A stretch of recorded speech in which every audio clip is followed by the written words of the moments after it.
in the cage as well. Before we get things started, we'll go ahead and throw it to Dean Stone. Hello. Joseph Velos. Here is George, Crazy Horse, Perez.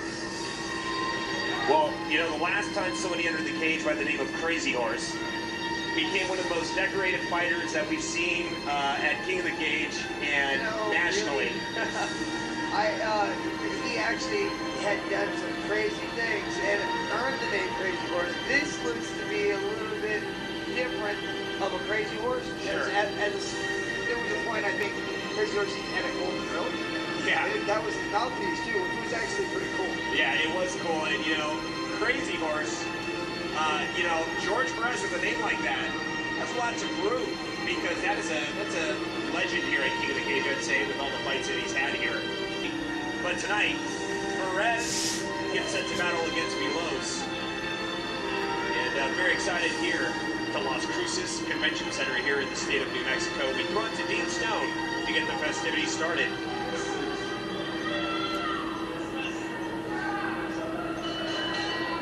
Ladies and gentlemen, from the Las Cruces Convention Center, King of the Cage and Lucas Oil present this 3-round attraction in the flyweight division. Your referee in charge of the action, the Lucas Oil blue corner, standing 5 feet 9. His opponent across the cage, fighting out of the Lucas Oil red corner, stands at 5 feet 7 inches tall. Official weight 134.2 pounds. He represents Torres Martial Arts. Ladies and gentlemen, from Las Cruces, New Mexico, presenting George Crazy Horse Perez.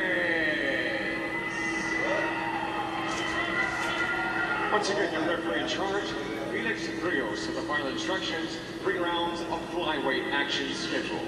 All right, gentlemen, we've gone over the rules. Felix Rios, our referee for this matchup. In the flyweight division, George Perez, Joe Velos. George fighting out of the red corner, coming out in an orthodox stance, keeping his distance, staying away. It looks like he's got some reach. Beautiful jab. Oh my gosh, really throwing some intense. Guys, if you can't tell, the red corner has the red tape, or George has the beard and is trying to defend the takedown right now. But Joe looks to have accomplished a high C takedown. He's got his opponent's hip down to the mat. He needs to swing that other arm across the body. There he goes. Looks like he's going to attempt to take the back, but George is trying to, like a head and arm, kind of just a hip bump, bumping into him.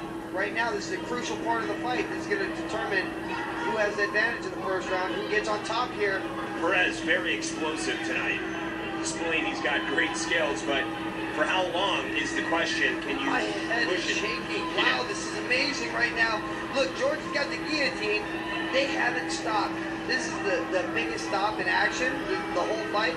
And he's got a submission that is very close. And you talk about that records, how records can be so deceiving at times. You see that George Perez really wants that win, and he wants it badly here in round 1. George will take the win wherever he can get it. He wants it probably more badly than anyone.